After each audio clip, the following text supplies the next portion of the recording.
Hello friend, welcome to class in row programming. अभी तक आपने पाइथन की काफ़ी सारी वीडियो देख ली हैं। लास्ट क्लास में हमने सेक्शन ए कवर किया था आपका मिड टर्म एग्जामिनेशन के लिए। इस वाली वीडियो ट्यूटोरियल में हम कवर करेंगे आपका सेक्शन बी के कुछ पार्ट रहेंगे 19 से लेके 25 तक। उनको हम पूरी तरह इलेबोरेट करेंगे, एक एक क्वेश्चन को किस किस तरह से आपके एरर फाइंड आउट करने हैं, कैसे आपको सोल्व करना है, पेपर में किस तरह से परफॉर्म करना है, वो सारी चीज़ें आपको बताई जाएंगी। तो देर ना करते हुए स्टार्ट करते हैं। तो सबसे पहले मैं आपको स्क्रीन पे लेके चलता हूँ। ये तो आपका क्वेश्चन पेपर है। तो इसमें देखिए, सबसे पहले सेक्शन बी है आपका, क्वेश्चन नंबर 19 से 25 तक। ठीक है। दो दो नंबर के मैंने बना दिए थे यहाँ पर। सबसे पहला है spot the error and rewrite the correct code, यानी आपको इसमें से एरर ढूंढना है और उसको जो करेक्ट कोड है उसको लिखना है। ठीक है। तो अब इसको एक बार देख लेते हैं हम। इसको कॉपी किया मैंने और यहाँ पर मैं आपको बता भी देता हूँ किस तरह से करना है। इसको पुराने वाले को डिलीट कर देते हैं। अब देखिए यहाँ पर ये जो पूरा का पूरा था, ठीक है। अब इसमें एरर कहाँ पर है? एक तो सबसे पहले ये total is equal to zero लिखा आपने। डेफ डेफ हमेशा क्या होता है आपका, स्मॉल में लिखा जाता है। ठीक है। डेफ स्मॉल में आएगा। उसके बाद एक सम नाम का बनाया और आर्ग वन, यानी एक पहला आर्गुमेंट एक दूसरा आर्गुमेंट। और जब भी आप फंक्शन बनाते हो तो यहाँ पर कोलन आते हैं। ठीक है। यानी पहले डेफ, फिर आपका फंक्शन का नाम रहेगा, फंक्शन का नेम, फिर कोलन बनेंगे। ठीक है। कोलन बनते ही ऑटोमेटिकली जैसे ही आप एंटर प्रेस करोगे तो यहाँ से इंडेंटेशन बनना स्टार्ट हो जाए, यानी आपको इतने सिरे से आपका कोड लिखना स्टार्ट करना पड़ेगा। तो यहाँ पर आप देख रहे हो कोलन लगने के बाद ये कोड भी आपका थोड़ा सा यहाँ पे सरक कर, यानी थोड़ा सा लेफ्ट इंडेंट होकर लिखना पड़ेगा आपको। ठीक है। तो उसके बाद ये लाइनें लिखी जाएंगी। फिर उसके बाद यहाँ पर आपने एक टोटल आर्ग्यूमेंट दिया, उसके अंदर आर्ग्यूमेंट वन और आर्ग्यूमेंट टू का प्लस करवा दिया। ठीक है। फिर प्रिंट करवाया आपने टोटल। और यहाँ पर देखिए टोटल, टोटल ये वाला टोटल है ये, क्योंकि ये वाला का टोटल जो है ये आपका हो गया लोकल वेरिएबल। ठीक है। मैंने आपको क्लास में समझाए थे लोकल वेरिएबल और ग्लोबल वेरिएबल। और ये वाला जो टोटल है ये है आपका ग्लोबल वेरिएबल। इसको आप थ्रू आउट द प्रोग्राम कहीं पर पूरे में एक्सेस कर पाओगे। ठीक है।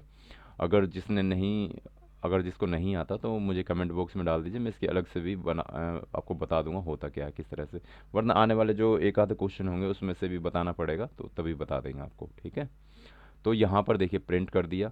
फिर रिटर्न क्या कर दिया, टोटल। यहाँ पर आपने रिटर्न करते ही ये देखिए आपका रिटर्न हो गया, प्रोग्राम ख़त्म हो गया यहाँ पर। फिर आपने सम को कॉल किया।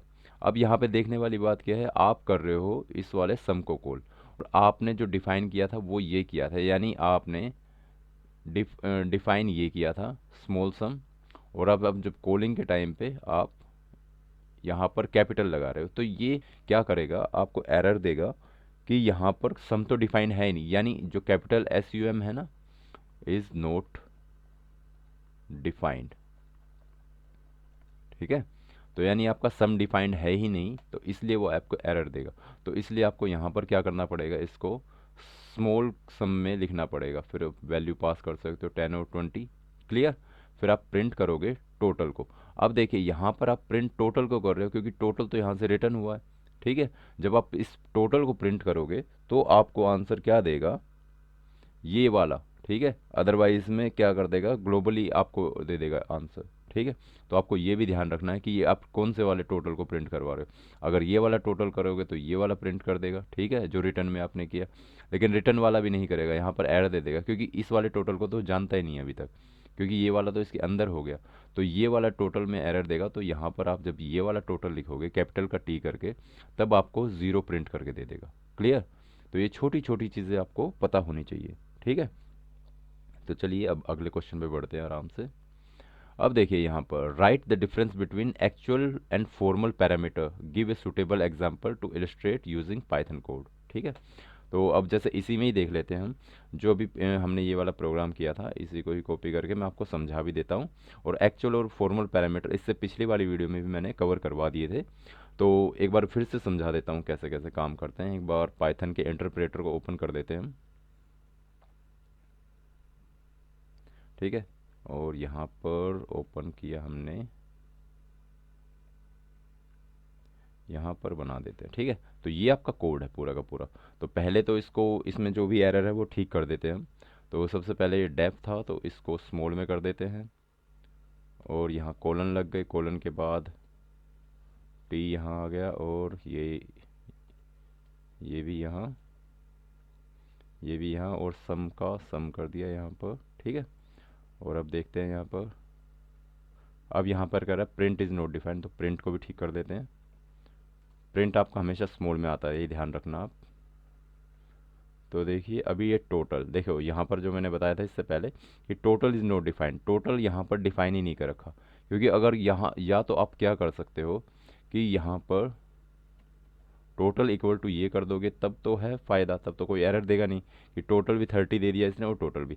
लेकिन अगर आपको रिटर्न करवा दिया आपने लेकिन यहाँ पर डाला नहीं, तो ये क्या करेगा, इसके ग्लोबल वेरिएबल को एक्सेस करेगा, ठीक है। तो दिखा देते हैं इसको, इसको तो पहले कैपिटल कर देते ताकि इसके ग्लोबल वेरिएबल को एक्सेस कर पाए फिर बिना एरर दिए।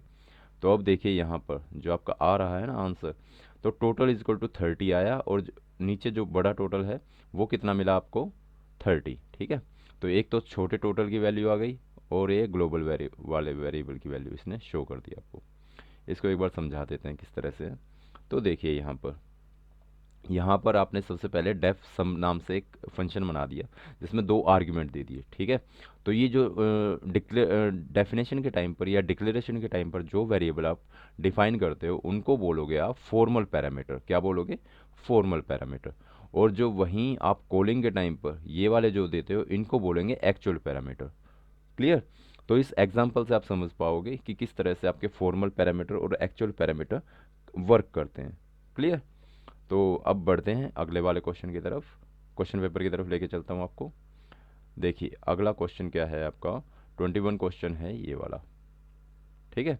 यहाँ देखिए इसमें क्या लिखा हुआ है कि एक what is the output of the following Python code, Python code का इसका आउटपुट क्या रहेगा।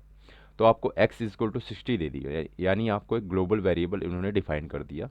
उसके बाद एक डेफिनेशन, एक फंक्शन बनाया f1 नाम से, और उसके अंदर ग्लोबल, यानी आप इसी x को ही एक्सेस कर रहे हो। यानी अगर आप नॉर्मल x लिख देते तो इसका एक लोकल वेरिएबल बनता, लेकिन यहाँ पर आप ग्लोबली इसकी वैल्यू एक्सेस कर सकते हो। फिर ये प्रिंटिंग मिस्टेक है थोड़ी सी, ये देख लेना, ये इसके बराबर में ही आएगा। तो प्रिंट किया आपने x इज़ x, तो आपको प्रिंट में क्या मिलेगा, आपको इसमें मिलेगा आपको 65, सॉरी 60 मिलेगा सबसे पहले, क्योंकि इसने ग्लोबली एक्सेस कर लिया इसको। फिर उसके बाद x इज इक्वल टू 10 कर दिया, यहाँ पर 10 में क्या हो जाएगा, उसकी वैल्यू को 10 चेंज कर देगा। फिर उसने x प्लस 5 कर दिया, यानी जो उसकी ग्लोबल वैल्यू, ये वाली x की 60 वैल्यू थी 60, उसमें क्या कर दिया 5 प्लस कर दिया, और फिर f1 को कॉल कर दिया। देन फिर इसको यहाँ पर, तो इसको एक बार करके दिखाते हैं आपको, इसको पहले समझा भी देता हूँ आपको।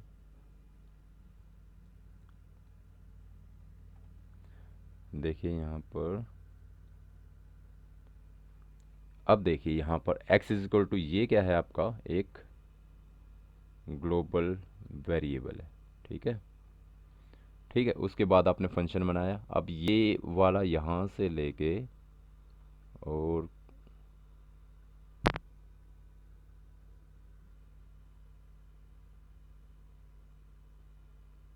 यहाँ तक, ठीक है। ये सारा आपका किसका, फंक्शन का पार्ट है, समझ गए।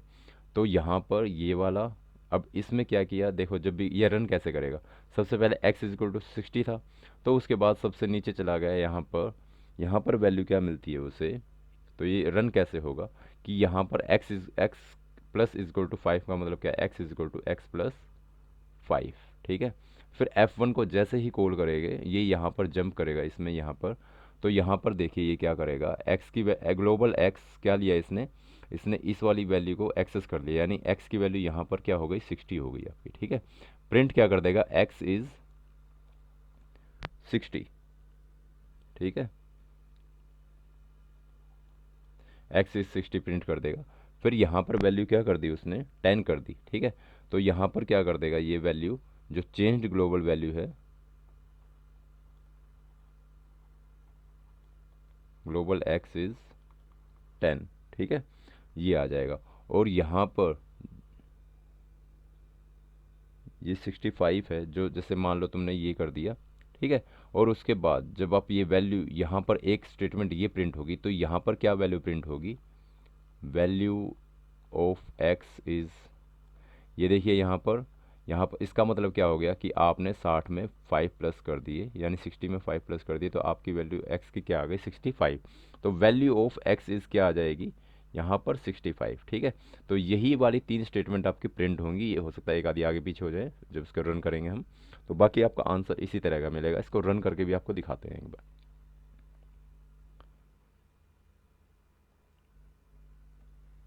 देखिए ये वाला था, जो जो एरर है वो ठीक वो हम देख लेते हैं। इसमें देखिए इंडेंट का एरर आया, तो सबसे पहले इसको भी एक बार इंडेंट कर देते हैं। ठीक है,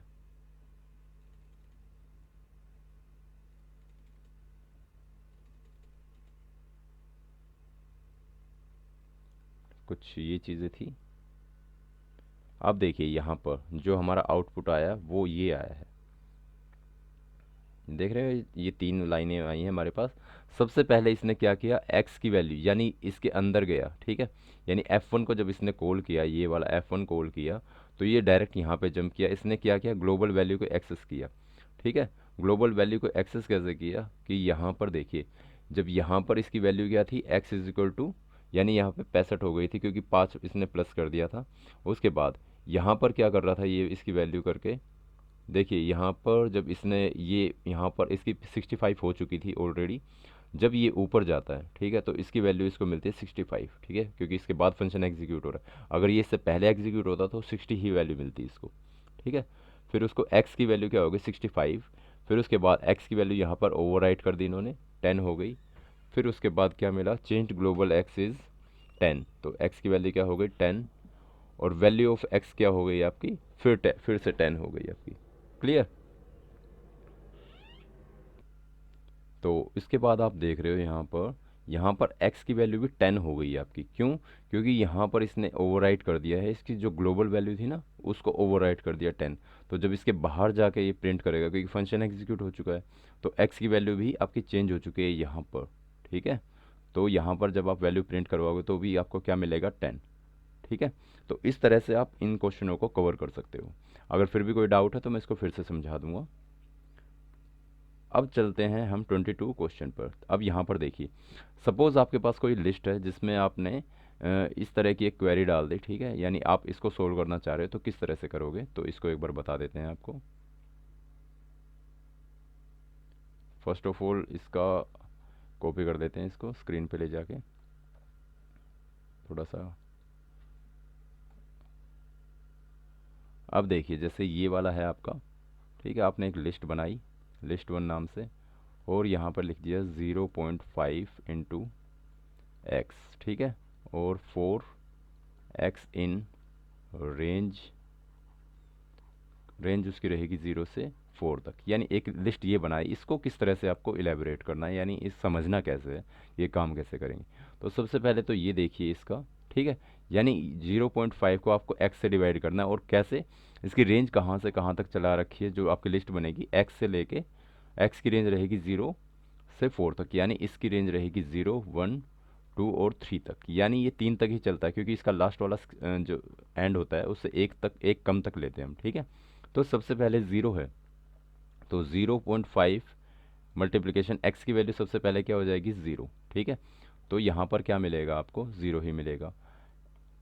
0.5 को जब आप 1 से करोगे तो सिर्फ आपको 0.5, क्योंकि आप किसी को भी 1 से करोगे तो सेम वैल्यू रहेगी। 0.5 को जब आप 2 से करोगे तो मिलेगा 1.0। ठीक है, 0.5 को जब आप 3 से करोगे मिलेगा आपको 1.5। क्लियर। तो इस तरह से आप जब इन्हें परफॉर्म करोगे तो आपकी जो फाइनली लिस्ट बन के आएंगी, तो ये जितने भी एलिमेंट आए हैं आपके, ठीक है, इनको लिस्ट में इस तरह से आप लिखते जाइए। ठीक है, 0.5, 1.0, 1.5। आप आंसर में से मैच करिए जो भी आपको आंसर दिख रहा है, और यहाँ पर ये भी 0.0 रहेगा। ठीक है, क्योंकि ये फ्लोट में ही आपको देगा, क्योंकि जब भी आप फ्लोट डेसिमल टाइप की किसी भी वैल्यू को या फ्लोटिंग टाइप को किसी भी वैल्यू को जब रिप्रेजेंट करते हो, तो वो उसका टाइप भी आपको फ्लोट ही मिलता है। क्लियर। तो ये आपको आंसर मिल जाएगा। तो एज पर आपका क्वेश्चन पेपर में देखोगे तो आपको ये वाला आंसर मिलेगा। ठीक है, तो 22 का सी आंसर ठीक है आपका। अब बारी आती है आपकी म्यूटेबल और इम्यूटेबल। ठीक है, तो ये क्वेश्चन था differentiate between mutable and immutable object in Python language with example. यानी आपको बताना है म्यूटेबल और इम्यूटेबल ऑब्जेक्ट क्या होते हैं। तो देखिए यहाँ पर दो मैंने आपको बता रखे हैं, सबसे पहले म्यूटेबल और इम्यूटेबल। ठीक है, दोनों में फ़र्क क्या है, ये जो वेरिएबल्स हैं इनको आप, ये चेंजेबल होते हैं, ठीक है, और ये नॉन चेंजेबल। अब यहाँ पर किस किस तरह के होते हैं जो चेंजेबल हो जाते हैं आपके, जैसे आपने कोई लिस्ट बनाई, लिस्ट को आप चेंज कर सकते हो। डिक्शनरी बनाई, डिक्शनरी को आप चेंज कर सकते हो। ठीक है, डिक्शनरी में की वैल्यू के पेयर होते हैं। ठीक है, की वैल्यू के पेयर होते हैं। आप की को चेंज नहीं कर सकते, लेकिन इसको चेंज कर सकते हो। ठीक है, यानी की हेल्प से आप वैल्यूज़ को चेंज कर सकते हो, तो ये आपके म्यूटेबल में आ जाते हैं। ठीक है, और आपके सेट होते हैं। ठीक है, ये भी आपके वो हो जाते हैं। अब नॉन चेंजेबल में कौन कौन से आते हैं, जैसे आपके इंट, फ्लोट, बूलियन, स्ट्रिंग, ये जो भी हैं आपके, और टपल आ गए, ये सब क्या है आपके नॉन चेंजेबल है। मैंने क्लास में सारी चीज़ें करवा भी रखी हैं। ठीक है, अगर आपको फिर भी कोई डाउट हो तो प्रीवियस वाली वीडियो देखिए, उनमें से सारे छोटे छोटे टॉपिक क्लियर हो जाएंगे।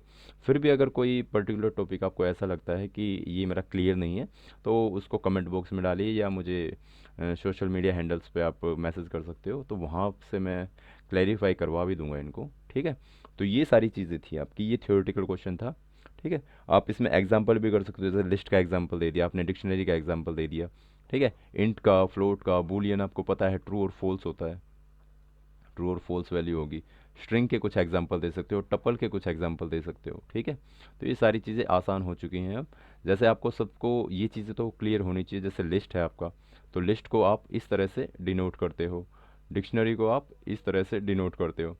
ठीक है, और आपका इंटीजर तो पता ही है, बाकी आपकी टपल है वो इस तरह से डिनोट होती है।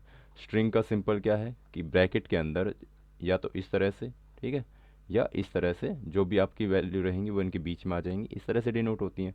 फ्लोट को आपका पता है कि जो पॉइंट वाले नंबर होते हैं, ठीक है, उनको आप फ्लोट में लोगे। ठीक है, इंटीजर जो भी आपके नॉर्मल न्यूमेरिकल या नेचुरल नंबर हैं उनको आप स्ट्रिंग में इसमें इंट में ले लोगे, इंटीजर टाइप की जितनी भी हैं। तो ये आसान सी चीज़ें हैं आपकी म्यूटेबल और इम्यूटेबल ऑब्जेक्ट पाइथन में होते क्या हैं। होप आपको अब क्लियर हो चुकी होंगी। तो चलिए आगे बढ़ते हैं इसको। अब यहाँ पर क्वेश्चन देखते हैं नेक्स्ट वाला। नेक्स्ट क्वेश्चन क्या है, suppose a tuple T is declared as, यानी आपको एक टी नाम की टपल दे दी, वो इस तरह से डिक्लेयर है। आपको बताना है कि ये वाले इसमें कौन कौन से इसमें इनकरेक्ट हैं। ठीक है, तो जैसे मेरे पास ये है, ठीक है, इसको मैं लिख भी देता हूँ, इसको प्रोग्राम में ही बता देता है डायरेक्ट आपको। ठीक है, यहाँ पर हमने टाइप कर दिया और एक टपल बना दी। ठीक है, तो ये पूछ रहा है हमसे कि इसमें से कौन कौन सा ठीक रहेगा। तो अब जैसे हम कमांड एग्जीक्यूट करते हैं, हमने प्रिंट कर दिया कैपिटल टी और इसके वन वाले, यानी वन इसका कौन सा है, इसकी ज़ीरोथ एलिमेंट पे कौन सा है, 10 है, और वन पे 12। तो ओके, ओके की कॉलेबल नहीं है, यानी यहाँ पे हमने गलती कर दी, ब्रैकेट इस तरह के लगते हैं इसमें। अब देखिए यहाँ पर क्या मिला, हमें 12 मिल गया। ठीक है, अब दूसरा क्या है कि T2 के अंदर हम -29 दे दें। ये माइनस सिर्फ है ही कंफ्यूज करने के लिए, अदरवाइज 29 भी इसमें असाइन नहीं होगा, क्योंकि देखिए यहाँ पर क्या लिखा हुआ है, tuple object does not support item assignment, यानी ये आइटम असाइनमेंट को सपोर्ट नहीं करता। यानी इसमें कोई आप आइटम असाइन ही नहीं करते, जो मैंने भी इसमें इससे पिछले 23 वाले क्वेश्चन में बताया था। इम्यूटेबल ऑब्जेक्ट जो होते हैं जैसे टपल है, वो चेंजेबल नहीं होते, यानी उसमें कुछ भी आप असाइन नहीं करते, बशर्ते जैसे आपकी लिस्ट है उसमें आप ये सब काम कर सकते हो। क्लियर। अब जैसे इसमें मैक्स फंक्शन को आप निकाल सकते हो, जैसे हमने मैक्स दे दिया टी, तो इसने ये बता देगा इसमें कि इसमें मैक्सिमम नंबर कौन सा है, मिनिमम नंबर कौन सा है टी का। ठीक है, तो वो बता देगा।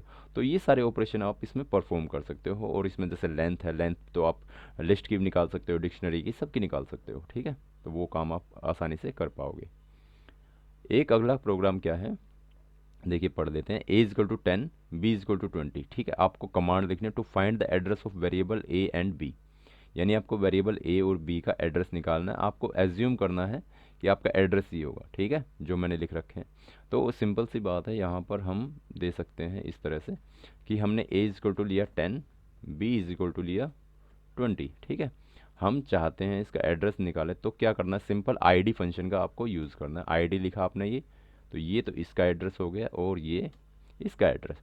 तो आंसर में आपको क्या लिखना था, सिर्फ ये वाली चीज़ें लिखनी थी, id और ये, ठीक है। तो यहाँ से आप इसके एड्रेस को फाइंड आउट कर सकते हो। क्लियर? तो होप आपको ये चीज़ें समझ में आ गई होंगी। आपके जो आगे सेक्शन बी फुल कवर हो चुका है 19 से लेके 25 तक, यानी 19 से लेके 25 तक आपके क्वेश्चन कवर हो चुके हैं। अब इसके बाद सेक्शन सी बचा हुआ है, उसको हम नेक्स्ट वीडियो में करेंगे, ठीक है। तो अभी अभी के लिए इतना ही करते हैं। आप तब तक अगर पिछली वाली वीडियो नहीं देखी तो पिछली वाली वीडियो को देखिए, आप कवर करिए उसको, एक एक जो भी आपने प्रोग्राम लिखा, जो भी क्वेश्चन है उसको कॉपी में नोट डाउन करिए, ओके। और कुछ डाउट हो तो कमेंट बॉक्स में डालिए किसी भी तरह का, और वीडियो ठीक लगी तो बताइए मुझे, और इसमें कुछ चेंजेस करने हैं तो वो भी आप बता सकते हो, कोई सजेशन आपकी तरफ से हो। चलिए अभी के लिए थैंक यू।